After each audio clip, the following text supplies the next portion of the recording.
हमारे घरों की बाउंड्री, बागान और कभी कभी हमारे घर के अंदर भी सांप घुस जाते हैं, जिससे हम बहुत बुरी तरह भयभीत हो जाते हैं और अफरा तफरी मच जाती है।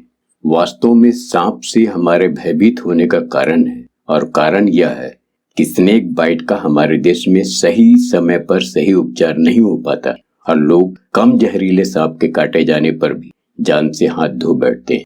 पश्चिमी देशों में इंडिया की तुलना में ज्यादा जहरीले सांप पाए जाते हैं, फिर भी स्नेक बाइट से मरने वालों की संख्या काफी कम होती है।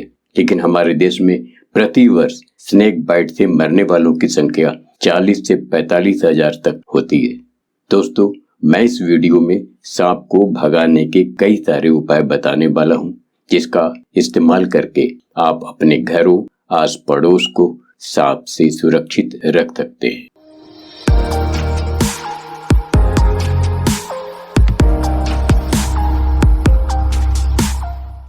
मैं Aarit Ramesh YouTube channel Indian Ram में आपका फिर से स्वागत करता हूँ। तो चलिए बिना देर किए हम विषय पर चलते हैं। सबसे साधारण सा उपाय है कि सांप के ऊपर कोई काला कपड़ा फेंककर उसे ढक दे।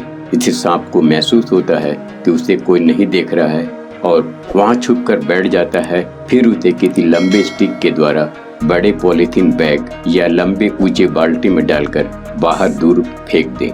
यह हुआ साधारण सा उपाय।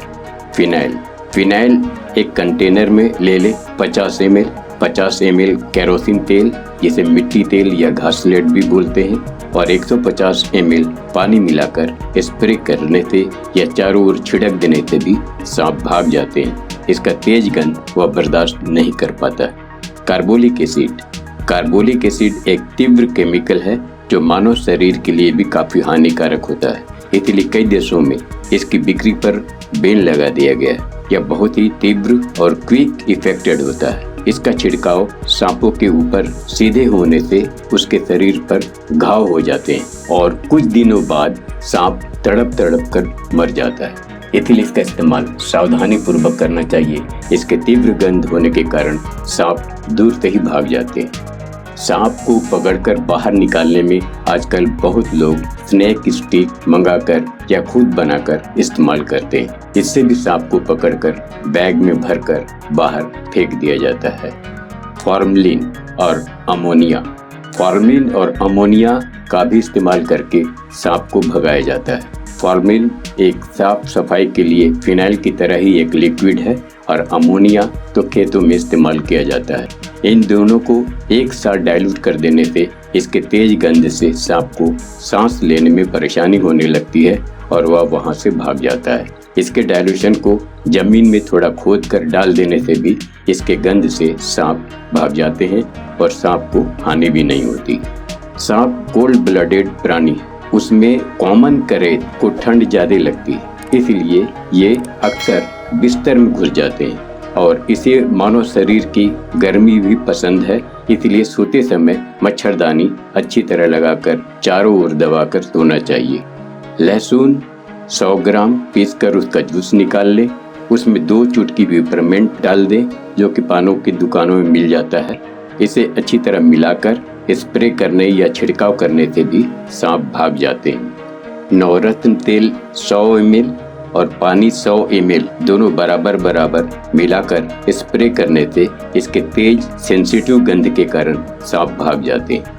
पुदीना के 5-10 हरे गोलियों का रस निकाल लें। इसमें 20 ml पानी और 10 ml फिनाइल मिलाकर स्प्रे या छिड़काव करें। इससे बर्निंग सेंसेशन से सांप भाग जाते हैं।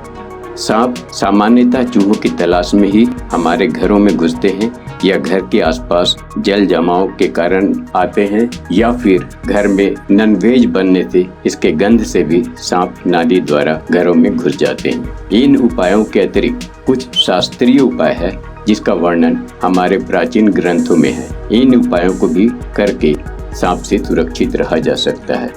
ओम हस्तिकाय नमः, इस मंत्र को 3 बार बोलकर हाथ जोड़ने से भी सांप भाग जाते हैं, ऐसी मान्यता है।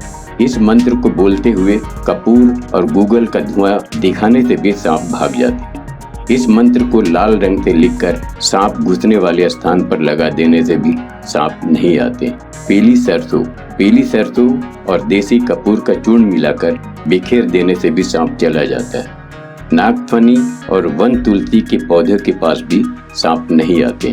पुराने सूती कपड़े को जलाकर धुआं दिखाने से या सरसों के तेल निकलने के बाद जो वेस्ट बच जाता है, जिसे खल्ली बोला जाता है, इस खल्ली के धुआं को दिखाने से भी सांप भाग जाते हैं। गोबर के कंडे, जिसे ड्राई केक बोला जाता है, इसके धुआं दिखाने से भी लाभ होता है।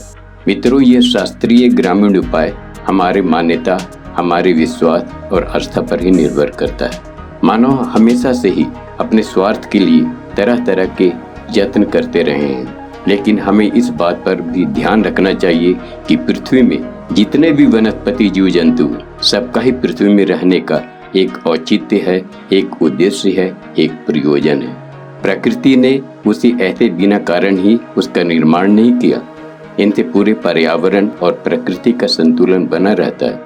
इसलिए प्रकृति की भाषा और उद्देश्य को भी समझने का प्रयास करें और अपनी सुरक्षा के लिए जीव जंतु को भगा दें। उन्हें मारें नहीं, उन्हें नष्ट न करें, जिए और जीने दें।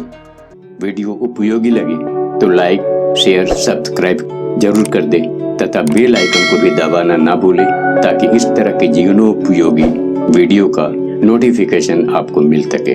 Thanks for watching the video. With all the good wishes, नमस्कार।